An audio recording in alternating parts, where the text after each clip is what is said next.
আমার ইউটিউব আইডিটার নাম দীপ হুগলি। এই চ্যানেলে এই ভিডিওটা আপলোড করবো, সবাই সাজ দিয়ে ইউটিউবে আমার এই ভিডিওটা দেখে আসবেন। ভালো লাগলে একটু আইডিটা সাবস্ক্রাইব করে দিবেন। প্রথমেই বলি, আমার এই ছোট্ট পাখির ভিডিওটা আপনারা শুরু থেকে শেষ পর্যন্ত দেখলে ভালো লাগবে। এত কষ্ট। ভোরের নীরবতায় জঙ্গলের এক কোণে বাস করত একটি ছোট পাখি, কিন্তু সে দাঁতা ছিল আকেনবল। সব পাখি যখন উড়ে যেত দূরের আকাশে, সে শুধু তাকিয়ে থাকতো, মনে মনে বলতো, একদিন আমিও উড়ব।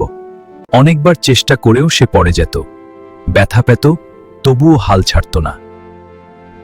তার মা বলতো, ডানা ছোট হতে পারে, কিন্তু সাহস বড় হলে আকাশও ছোট লাগে। সেই কথায় শক্তি পেয়ে এক সকালে সে আবার চেষ্টা করল।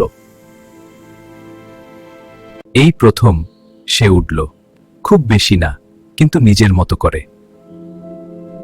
সেই উড়াল তাকে শিখিয়ে দিল, স্বপ্ন পূরণ হয় যদি বিশ্বাস থাকে।